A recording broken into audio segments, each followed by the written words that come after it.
자, 먼저 이더리움이 나오게 된 결정적인 배경을 이해를 하셔야 돼요. 이더리움이 이제 나오게 된 이유는 비트코인 스크립트가 튜링 컴플리트하지 않다, 튜링 완전하지 않다 라는 이제 그런 오해 때문에 나왔다. 자, 그런데 이제 이더리움, 드디어 오늘 주인공 이더리움이 나오는데, 이더리움은 왜 나왔느냐? 자, 요게 이 스크립트가 튜링 컴플리트하지 않다 라고 해서, 이더리움은 뭐냐면 이 하나의 트랜잭션에 들어가는 스크립트를 튜링 컴플리트 할 수 있게끔 만드는 거예요. 비트코인 연구소, 오늘의 빨간 약 드시죠?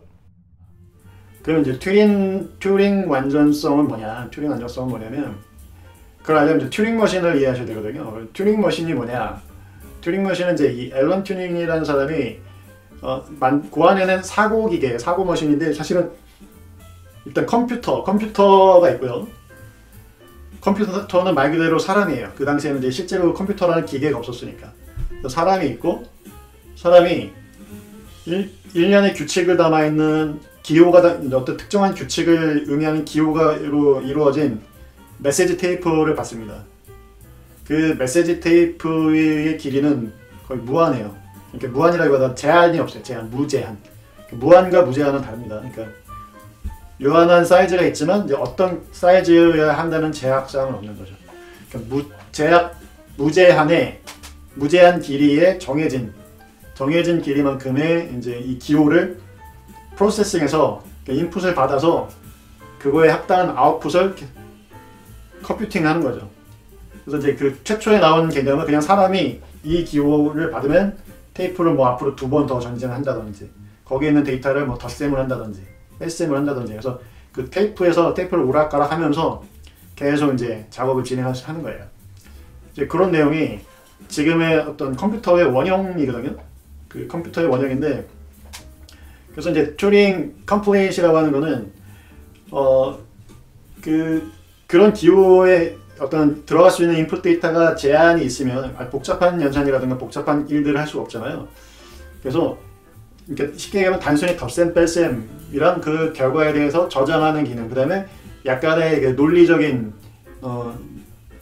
그 if else, 논리 연산을 할 수 있는 이 단순한 조합을 반복해가지고 계속 수행하면은 이 세상에 그 어떠한 복잡한 문제도 다 결국은 풀어낼 수 있다라고 하는 게 이제 그런 그 가상 컴퓨터의, 그러니까 사고 머신이죠. 사고 실험, 컴퓨터가 하는 어떤 개념적 사고 모델을 통해서 우리가 이론적으로는 그 뭐든지 다 할 수 있다, 이제 이런 얘기를 했던 거예요. 여러분들 스타크래프트 초창기에 이를테면 이제 이 피지컬이 딸려서 초창기에는 저그랑 프로토스만 했었어요. 처음 나왔던 이제 1997년 8년 이 무렵에는, 그러니까 이스포츠가 되기도 전에.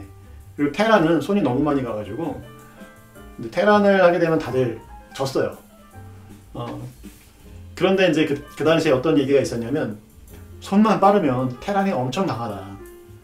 이론적으로는 이 컨트롤만 잘한다고 하면은 테란이 엄청 강할 수 있는 포텐셜을 지닌 종족인데, 그거를 이제 이묘한이라는 걸출한 천재 게이머가 나오면서 정말로 그 이상으로 있었던 어떤 입스타? 말로는 말 그대로 말로 하면은 다 이기는 거죠. 이론상으로는 테란이 이렇게 저렇게 이때 이렇게 하고 저때 저렇게 하면은 진짜 다 이길 수 있는데, 하던 그 이론을 이묘한이 나타나서 정말로 이제 현실로 보여준 거죠. 그래서 사람들이 어마어마하게 열광을 하면서 사실 e스포츠가 시작이 되었다고 할 수 있죠. 그와 비슷하게 이제 이 컴퓨터라고 하는 개념이 이제 그걸 실제로 해낼 수 있는 하드웨어라든가 산업적인 어떤 그 성숙도가 안 돼 있는 상황에서 근데 개념적으로 사람의 머릿속으로는 상상을 했던 거죠. 가능성에 대해서.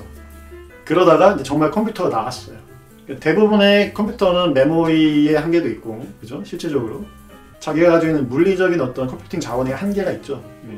하지만 그럼에도 불구하고 굉장히 복잡한 연산을 할 수가 있죠.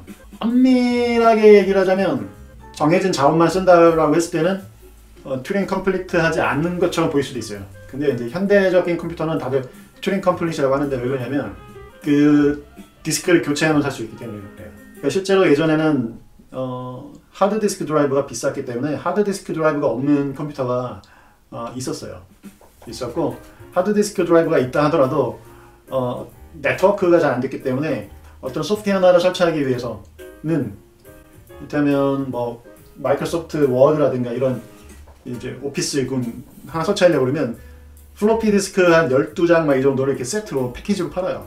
그리고 그 패키지를 이렇게 상자를 사가지고 이제 12분의 1, 12분의 2 해서 쭉쭉쭉 하나씩 꼽는 거죠. 계속 하나 꽂고 돌려서 로딩하고 그다음에 빼가지고 두 번째 딱 넣으세요 넣고 12장을 다 갈아 끼면서 작업을 했었어요.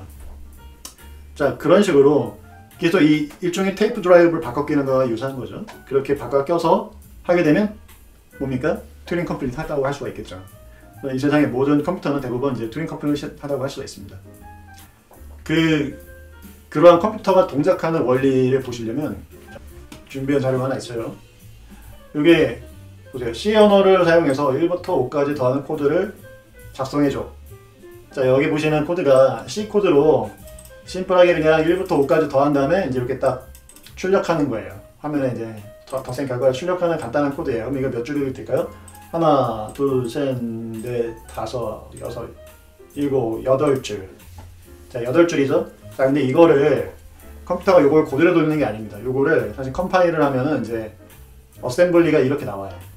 자, 그럼 아까 8줄 정도 되는 게 사실은 하나, 둘, 셋, 넷, 다섯, 여섯, 일곱, 여덟, 아홉, 열, 열하나, 열둘, 열셋, 열넷, 열일곱 쭉 많죠? 엄청 이렇게 길어지죠. 자, 이거는 이제 x86의 64비트 아키텍처를 타겟으로 한 이제 어셈블리 코드입니다. 자, 그러면 요 코드 하나, 요 짧은 코드 하나가 쭉 이렇게 하나씩 돌아가는 거예요. 이렇게 돌아가는데 요거 하나하나가 CPU, 그러니까 여기에 보면 이제 이게 그나마 이것도 완전히 기계화나 이건 어셈블리인데 보면 사람이 읽을 수는 있죠. 이렇게 간단하게 읽을 수 있는데 이것도 실질적으로 이제 CPU에서 돌아가게 되면 바이너리 코드로 변형이 돼야 돼요. 그 CPU에 맞게 특정 뭐 어떤 빅 엔디안이라든가 리틀 엔디안이라든가 이런 거 다 맞춰가지고 그 CPU의 규격에 맞는 그 바이너리 코드로 변환이 돼서 이제 요 한 줄 한 줄이 CPU 클럭마다 CPU가 이제 뭐 이제 그 클럭 수가 있지 않습니까? 그 속도에 따라서 그때마다 요거 한 라인씩 이렇게 실행이 된다고 생각하시면 돼요. 자, 그러면 요거 하나 실행하는 요 CPU 하나는 튜닝 컴플릿합니까? 아닙니까? 요거 한 라인은 당연히 그냥 하나의 연산에 해당되는 거니까 이거 가지고 튜닝 컴플릿하니 어쩌니 이거 얘기하는 것 자체가 좀 어불성설이죠. 당연히. 예. 자, 근데 이걸 제가 왜 보여드리냐면 요게 뭐랑 비슷하냐면요. 이게 바로 비트코인 로우 트랜잭션 스크립트와 아주 유사한 비트코인 트랜잭션이 바로 요 어셈블리와 유사한 형태로 되어 있어요.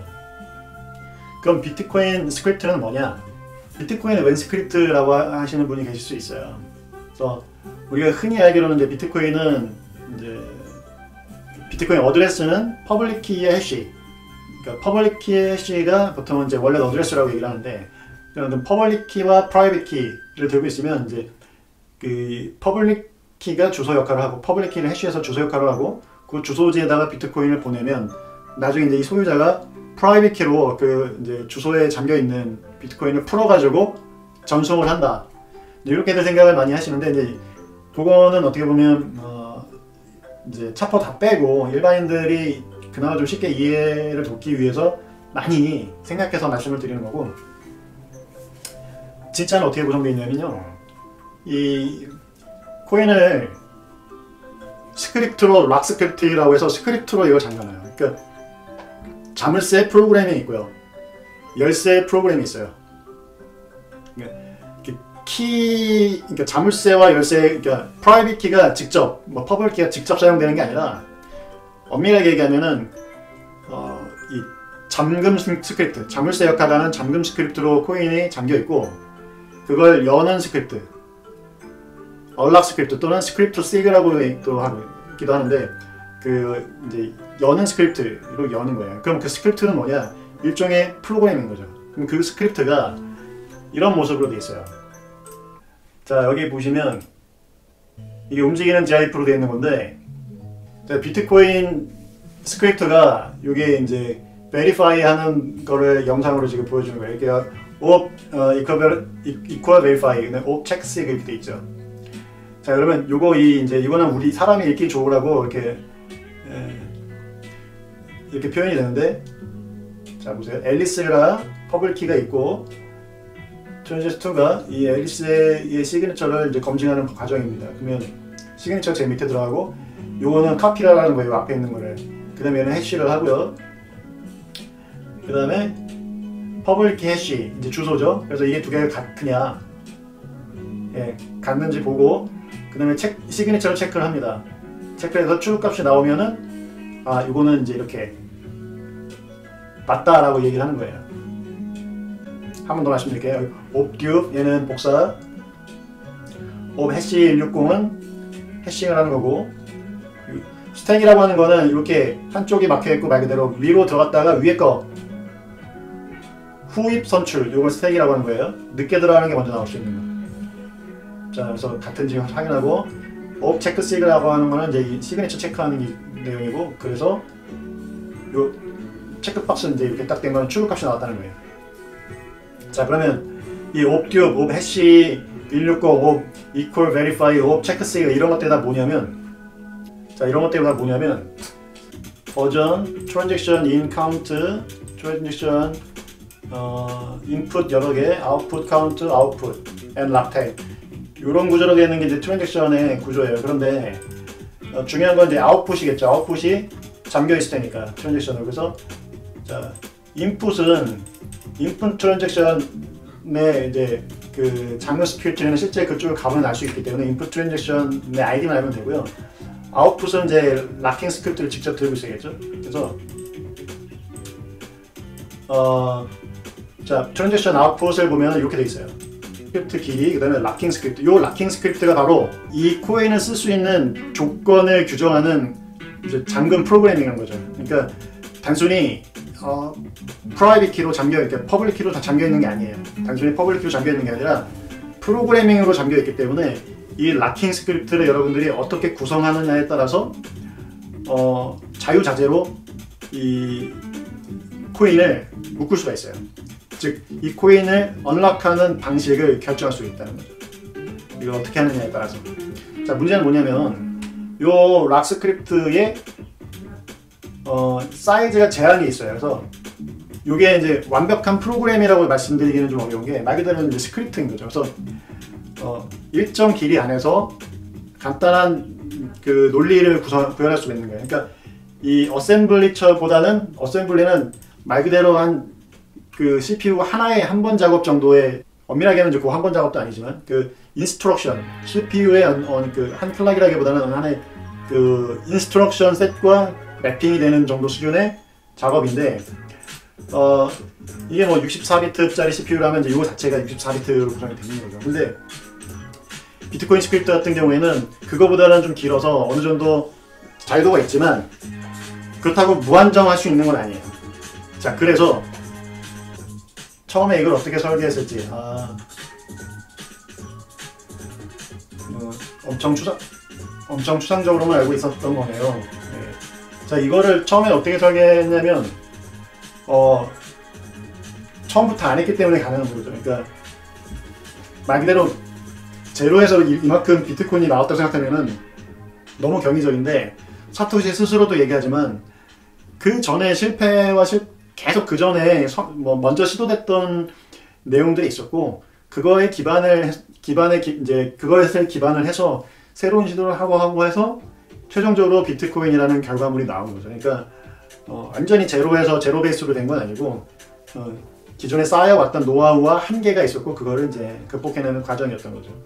자, 그런데 여러분들 보시다시피 이 화면상에서 이렇게 어셈블리어가 이렇게 단순하게 되는 이유가 있어요. 왜냐면 이거는 이래야 기계가 해석할 수 있거든요. 말 그대로 이렇게 뭐 기계라고 하는 건 이제 CPU로 보시면 되죠. CPU라고 보시면 되는데, 이래야 기계가 딱 그 기계가 읽을 수 있는 포맷에 딱딱 맞게 하는 거예요. 자, 그런데 이제 이더리움, 드디어 오늘 주인공 이더리움이 나오는데, 이더리움은 왜 나왔느냐? 자, 요게 이 스크립트가 투링 컴플리트하지 않다라고 해서, 이더리움은 뭐냐면 이 하나의 트랜잭션에 들어가는 스크립트를 투링 컴플리트 할 수 있게끔 만드는 거예요. 어떤 방식으로 했냐? 포루프 같은 걸 이터레이션을 가능하게 만들어 버렸죠. 그러니까 비트코인 스크립트는 의도적으로 이터레이션을 못하게 했어요. 루프를 못하게 만들었어요. 왜 그러냐면 이 스크립트 내부에서 셀프로 이 이터레이션을 하게 되면요, 이 연산이 언제 끝날지 몰라요. 그래서 이터레이션이 없음으로써 가능해진 게 뭐냐면, 비트코인 스크립트는 이터레이션이 없음으로 인해서 스크립트 길이가 그 스크립트를 실행하는 데 필요한 그 시스템 자원과 얼추 비례해요. 그래서 트랜잭션 피를 받을 때 트랜잭션의 사이즈에 비례해서 트랜잭션 피를 설정하죠. 그러니까 비트코인이라고 하는 공동의 자원이 있죠. 비트코인이라고 하는 이제 커먼한 이 누구나 사용하고자 하는 커먼 리소스가 있는데, 그걸 누가 독점하면 안 되지 않습니까? 그러니까 즉 비용을 내고 써야 되는 거죠. 이게 무료면 누구가 막 스팸이랑 막 이런 걸 막 보낼 거 아닙니까? 자, 그래서 이 트랜잭션을 실행시킬 때 그 사이즈에 비례하는 정도의 비용을 내게 돼 있어요. 그리고 그 하나씩 이 컴파일된 문장 하나하나가 트랜잭션에 대응이 되는 거고요. 자, 그런데 이더리움은 그 안에 이터레이션을 넣어버렸어요. 그럼 어떤 문제가 생기나요? 어떤 이터레이션이 뭐 10,000번 루프로 돌아버려. 그러면 트랜잭션의 사이즈는 되게 작지만 얘가 소모하는 이더리움 시스템의 자원은 어마어마할 수 있겠죠. 그래서 가스 피를 산정하는 기준이 바뀌어야 됩니다. 그러니까 비트코인처럼 단순히 길이, 트랜잭션 하나의 길이만 가지고 하는 게 아니라 그걸 실제로 실행을 하면서 그때 CPU 자원을 쓰거나 메모리 아니면 또 IO가 발생해서 뭔가 디스크를 쓰거나 이럴 때는 그거에 맞춰서 그때 가스 피가 이제 달라지면서 실제로 그 이더리움이라고 하는 그 네트워크의 노드 2의 리소스를 사용하는 양에 비례하는 가스 피를 내야 되는데, 문제는 뭐다? 한참 돌다가 가스 피가 모자라면 어떻게 되죠? 가스는 먹고 다 롤백이 되지 않습니까? 그런 경제적인 문제도 있고요. 두 번째는 말 그대로 이론적으로는 내가 돈만 많이 태우면, 가스피만 많이 태우면 하나의 트랜잭션이 전체 이더리움 네트워크를 길막을 할 수가 있어요. 비트코인에서는 그럴 수가 없습니다. 어차피 내가 비트코인에서는 복잡한 현상을 그럼 어떻게 하느냐, 하나의 트랜잭션이 짧은데 어떻게 하느냐, 어떻게 하겠냐, C코드처럼 하는 거죠. 자, 이렇게 있지만 일단 비트코인이 튜링 컴플리트한 방식을 이해를 하셔야 되는데, 그거는 CPU가 튜링 컴플리트하지 않지만 결과적으로 컴퓨터가 튜링 컴플리트한 것과 같은 맥락인 거죠. 그러니까 CPU는 아까 이렇게 이 CPU 하나하나의 인스트럭션, 그러니까 이 어셈블리를 보면은 이거는 튜링 컴플리트하지 않죠. CPU가 하나의 입장에서는, 그렇죠? 하지만 이 여러 문장을 계속 실행할 수 있는 거지 않습니까? 어떻게? 메모리와 다른 디바이스와 하드웨어를 통제하면서 마찬가지입니다. 그러니까 비트코인이 튜링 컴플리트한 방법은 서로 의존관계를 갖고 연관관계를 갖는 그 다음 트랜잭션. 그러니까 요 트랜잭션이 요거 하나하나를 요 화면에서 보이는 요 어셈블리 라인 하나하나 있죠? 이거를 잘게 그냥 트랜잭션으로 다 따로따로 해서 이게 몇 줄일까요? 이게 뭐 30줄 되다 치면은 30개의 트랜잭션을 연속으로 보내면 돼요. 그리고 이 30개의 트랜잭션이 순차적으로 실행되게끔 하게. 즉 이거의 컴파일 작업을 비트코인에서 하는 게 아니라, 자, 비트코인 밖에서 상위 레벨의 랭귀지로 이렇게 짭니다. 고차원 랭귀지로 이렇게 비트코인 밖에서 짠 다음에 얘를 컴파일을 해요. 컴파일하면 결과가 뭐가 나온다? Raw Bitcoin Transaction List가 나오는 거예요. 그러면 마치 C 코드를 컴파일하면 이렇게 어셈블리가 나오듯이, 이제 오늘 아까 보여드리려고 했던 게 이제 이쪽인데, 이건 스크립트라고 하는 이제 비트코인 SV 기반의 고차원 랭귀지예요. 그래서 얘를 이렇게 짜가지고 얘를 컴파일을 하잖아요. 그럼 얘가 뭘 해준다? 얘는 로 레벨에서 이 고차원 랭귀지를 비트코인 로 레벨 트랜잭션으로 변환을 해줘요. 그럼 굉장히 많은 트랜잭션이 되겠죠. 그럼 걔를 쫙 비트코인에다가 쏘면은 얘네들이 자기와 관련된 스레드, 자기 자신의 스레드를 기반으로 하나의 프로그램이 동작하듯이 동작을 하는 거죠. 이런 방식으로 비트코인은 튜링 컴플리트합니다. 이렇게 튜링 완전한 거예요. 그렇기 때문에 자 실행되다가 만약에 이게 이제 여기 있는 이 어셈블리 언어가 비트코인 그 트랜잭션이라고 치면 자 이더리움과 다르게 한 이 정도까지 실행이 됐어요. 멈췄어요. 잠깐 무슨 이유가 있었던지 안 됐어요. 그러면 이제 오류가 있었거나 그럼 여기서 또 다시 쭉 실행하면 되겠죠. 마저 실행하면 되겠죠. 네. 근데 이더리움 같은 경우는 어떻게 되죠? 여기까지 했는데 요만큼 실행했는데 가스피가 모자라더라. 가스피 계산을 잘못해서 모자라면 어떻게 되죠? 전부 롤백 되고 가스피는 다 날아가고요. 그것도 앞뒤가 안 되는 문제일 뿐더러 두 번째 이런 코드 하나를 아무리 비트코인에서는 이 고차원적인 곳에서 루프를 여기다가 거의 뭐 몇십만 번을 돌린다 하더라도 다른 트랜잭션들에 영향을 주지 않죠. 다른 친구들 트랜잭션을 방해하지 않습니다. 자, 왜냐면 컴파일 돼가지고 이거 하나하나가 다 이제 자기 이걸 보내는 입장에서는 자기 순서가 있지만 각각의 하나의 트랜잭션이 실행될 때는 여타 다른 그 이용자가 보내는 수많은 트랜잭션에 섞여가지고 이게 마치 멀티 스레드처럼 그때그때 다 개별적으로 실행이 되는 거거든요. 그런데 이더리움은 어떻다? 이더리움에서는 이더리움 솔리디티를 여기서 이렇게 해가지고 여기 포르프를 그냥 거의 이제 어마어마하게 돌려버렸다. 프로그램을 실수했어요. 만약에 프로그래머가 실수로 잘못 짰다. 돌렸다. 그럼 가스비는 가스비대로 나가고 그 다음 문제 뭐다? 이더리움 전체 네트워크가 이 내용이 실행이 완료될 때까지 전부 다 기다리고 있는 거죠. 그러니까 그 경제적으로 뭐 튜링 컴플리트 하지 않은 부분도 이제 어느 정도 이제 그것도 문제지만 그보다 더 큰 문제는 바로 이 부분. 자 이렇게 하면은 어떤 문제가 해결이 되냐면 자 이를테면 이제 요게 비트코인 상위 하이 랭귀지라고 하고 이제 밑에 있는 게 만약에 이제 그 하나의 로 트랜잭션이라고 하면 내가 아무리 많은 걸 하더라도 이게 개별 비트코인 트랜잭션이기 때문에요. 요 하나의 실행을 하는 거는 그러니까 상대적으로 얘네들 간에는 이 순서가 선행되는 트랜잭션이 있기 때문에 얘는 얘보다 나중에 실행이 돼요. 하지만 다른 사람들, 다른 유저가 브로드캐스트한 트랜잭션과는 어느 게 먼저 될지 모르죠. 그러니까 병렬 처리가 된다는 말이에요. 여러 유저 입장에서는 병렬 처리가 되기 때문에 내가 아무리 크고 많은 트랜잭션을 빵 던진다 하더라도 그게 네트워크 리소스를 다 멈추게 만들진 않는다는 거예요. 그러니까 네트워크가 리질리언트한 그러니까 그 비트코인 네트워크는 하나의 개인이 뭐 이렇게 프로그래밍을 실수로 잘못 짠다고 해서 문제가 되게끔 만들 수가 없어요. 하지만 이더리움은 그렇지 않습니다. 이더리움은 개발자가 뭘 실수하면은 이더리움 전체 네트워크가 다운될 수도 있는 구조라는 거예요. 그러니까 경제적으로도 가스피 돌려주지 않고 그냥 어림짐작으로 대충 해가지고 가스피 이렇게 줘야 되는 거 안 되면 피면 날리고 실행은 그러니까 뭐 아니면 도. 그러니까 이 모든 게 이더리움은 여기서부터 여기까지가 다 성공해야지만 성공이 되는 거예요. 중간까지 가서 만약에 피가 모자랐다면 이거 다 롤백이 되는 거죠. 비트코인은 안 그러죠. 비트코인은 여기까지 했다가 뭐 이슈에서도 안 됐으면 나머지는 이어서 마저 실행하면 되는 거거든요. 자, 근데 이더리움은 그렇지가 않다. 그러니까 왜 그러냐? 이더리움은 루프를 넣어서 그래요. 트랜잭션 하나에다가.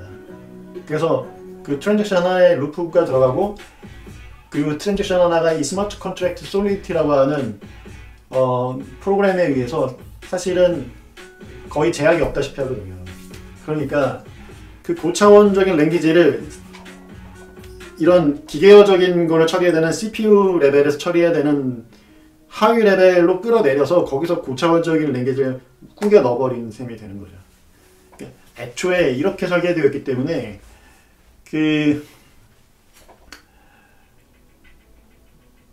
물론 이제 EVM이 있고 해서 나름의 그 내부에서 이 최적화하고자 하는 노력은 있지만 본질적으로 이제 그렇게 구성이 되어 있다는 거죠. 그래서 그 그 하부 구조가 가장 기저에 있는 아키텍처에 문제가 있으면 그걸 상위에서는 풀어낼 수가 없는 거예요. 여러분 그렇지 않습니까? GPU 가지고 일반적인 연산을 하는 데는 무리가 있잖아요. 그러니까 우리가 GPU를 따로 쓰는 이유는 CPU와 달리 GPU를 따로 쓰는 이유는 그 GPU라고 하는 거는 굉장히 로우 레벨에서 저 수준에서 그 병렬 처리에 특화된 그런 작업을 하겠다라는 거거든요.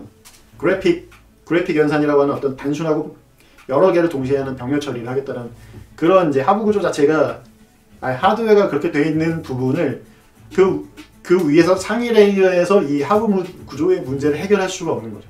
내가 거대한 유람선을 타고 가는데 그 위에서 아무리 내가 빨리 달리고 뭐 타이타닉호 같은데 그 유람선 위에서 내가 아무리 뭐 페라리 같은 슈퍼카를 타고 그 유람선 위에서 달려봤자 어쨌든 그 유람선 자체가 움직이는 이제 거리 그 한계 안에 갇혀 있다는 거죠. 이더리움은 그러한 한계 안에 갇혀 있다. 자, 이더리움의 첫 번째 잘못 꿰어진 단추, 그러니까 첫 단추 잘못 꿰면 어떻게 됩니까, 여러분들? 다시 다 풀러서 첫 단추부터 다시 제대로 꿰야 되지 않습니까? 그러니까 POS로 하고 블록 생성 타임을 줄이고 롤업을 하고 샤딩을 하고 뭐 플라즈마 네트워크, 사이드 체인 이거는 어쨌든 다 잘못 꿰진 두 번째, 세 번째, 네 번째 단추들이라는 거죠. 리플도 이더리움과 비슷할까요? 요즘 이더리움처럼 생태계를 만들고 있는데 사토시가 리플은 확장성이 떨어지고 네트워크일 뿐이지 블록체인이 아니라고 리플 개발자랑 싸우던데 국방님 리플 제가 리뷰했던 영상이 있으니까 그거 한번 보시면 좋을 것 같고요. 리플은 블록체인이 아닙니다. 그냥 리플은 블록체인이 아니고요. 그래서 제가 그나마 양반이라고 한 건 뭐냐면 솔직하기 때문에 다른 블록체인들은 본인들이 그러니까 악독하거나 아니면 모자라거나 둘 중에 하나입니다. 악독한 체인들은 적극적으로 본인이 무슨 잘못을 하고 있는지 알면서 속이는 거고요. 모자란 프로젝트들은 뭐냐면 본인들도 모르게 어떤 거짓말을 하는지 모르고 자기 체인을 홍보하는 쪽인 거죠. 반면에 리플은 최소한 어떤 그 정도까지 거짓말은 안 한다. 근데 어쨌든 리플은 시큐리티죠. 지금 SEC랑 소송을 벌이고 있는데 소송에서 지금 리플이 가져가고 있는 건 뭐냐면 페어 노티스가 없었다. 증권은 맞는데 SEC가 제대로 가이드를 안 해줬다. 사전에 그냥 뭐 5년 전, 6년 전 나온 지 얼마 많이 됐죠? 이 리플 거의 10년 가까이 되는 것 같은데 그러니까 옛날에 나왔을 때 일이 커지기 전에 SEC가 좀 제대로 보고선 제대로 가이드를 줬으면 우리가 뭐 그때 조치를 취했거나 아니면 고객들한테 잘못된 어떤 세일즈를 하지 않을 수 있었을 텐데 SEC 너희들이 너무 늦게 알려주는 바람에 일이 이렇게 된 거 아니냐. 그러니까 우리한테는 책임 없다. 이렇게 나가고 있는 거거든요. 그래서 이런 전략 때문에 일말의 승소의 가능성이 생겼어요. 자, 그러나 어쨌든 그 페어 노티스와 같은 부분을 제외하면 그 리플의 속성만 봤을 때는 그냥 얘는 이제 증권이라는 거죠. 말 그대로. 그 리플은 그 노드와 노드가 서로 옆에 있는 노드를 그냥 신뢰하는 거예요. 그러니까 리플은 뭐라고 할까요? 이게 좀 이제 노드가 이렇게 있으면은 자기가 이렇게 신뢰하는 노드를 정해요. 정해서 얘네들이 이제 과반인가? 좀 시간이 지나서 가물가물한데 저도 정확한 내용은 제가 리플 리뷰한 영상을 보시기 바랍니다. 자기가 이렇게 정해놓은 게 있고 그럼 얘도 자기가 옆에 있는 애들을 나는 얘를 신뢰할 거야 이렇게 정해놓습니다. 그러면 이런 네트워크와 네트워크가 서로 연결돼서 이제 이런 식으로 연결될 거 아닙니까? 이런 식으로 전 세계 이제 리플 네트워크가 퍼져 있는데 이 네트워크를 운영하는 비용이 라든가 이 운영하는 인센티브, 동인이 제가 보기엔 좀 애매해요. 그래서 리플도 사실상 좀 의심스러운 영역이 있습니다. 그나마 양반이라고는 했는데 의심스러운 영역이 많이 있다. 그러니까 사기가 아니라고 볼 수 있느냐 과연 조금 의심스러운 부분이 있어요. 그러니까 이 노드들이 전부 다 리플랩스로부터 원조를 받는 노드이지 않을까 이러한 의심이 들고요. 그러니까 기본적으로 뭐가 됐든 간에 블록체인이 아니냐를 떠나서 어쨌든 리플은 페이먼트 네트워크지 않습니까? 그럼 누구랑 경쟁을 해야 되냐면 기존에 있는 페이먼트 플레이어들과 경쟁을 해야 돼요. 뭐 비자, 마스터 뭐 이런 거고. 근데 얘네들보다 정말 싸냐, 그리고 안전하냐, 그거 모르겠다라는 거죠. 그렇지 않은 것 같다. 네, 싸고 안전하지 않다. 네, 그게 핵심이에요.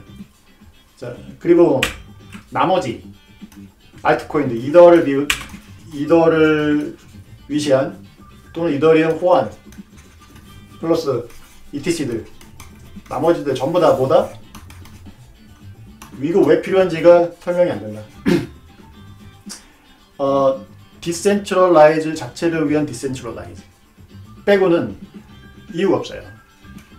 그러니까 디센트럴라이즈의 경제적인, 실리적인 자, 탈중앙화가 밥 먹여주느냐 이거죠. 자, 탈중앙화가 밥 먹여주려면 탈중앙화가 그렇게 부르짖는 중앙화인 국가가 탈중앙화를 법으로 강제해야지 탈중앙화가 밥 먹여줄 수 있습니다. 그러니까 어떤 제도나 제약이 있으면은 그건 하나의 조건이 되어버리는 거잖아요. 그러니까 탈중앙화가 어쩔 수 없이 필요한데, 그러면 그 탈중앙화라고 하는 동일한 이 추를 달고 핸디캡을 갖고 플레이를 하는 거니까, 그때는 이 상대적으로 그 중에서 앞서 나가면은 네, 경제적 효과가 있을 수 있죠. 하지만 탈중앙화라는 게 어떤 규제가 없이 그냥 자연스럽게 누구도 시키지 않는데 자발적 탈중앙화는 아무런 경제적 효용이 없습니다. 자발적 탈중앙화는 아무런 경제적 효율성이 없어요. 그러니까 탈중앙화가 밥 먹여주지 않는 입장에서 동작하지 않는 거죠. 지금 동작하는 건 전부 다 뭐다? 투기 수요에 의한 이 신기루 가격 상승 때문에 그렇다라는 거고요. 게임 코인이니 금융 코인이니 스토리지 코인이니 뮤직 코인이니 다 기존 산업에 코인 껍데기만 씌워서 사람들 현혹시켜서 팔아먹는, 그렇죠. 예. 그러니까 실질적인 기존 산업에서 안 되던 거를 더 해내는 실질적인 경제적 가치가 있는 거는 오로지 비트코인밖에 없습니다. 제가 말하는 비트코인은 비트콩, BTC가 아니라 진짜 오리지널 비트코인 SV를 말씀드리는 거라는 거 다시 한번 강조드리고요. 지금까지 비트코인 빨갛냐, 블록체인 빨갛냐 비트코인 연구소의 전일임이었습니다.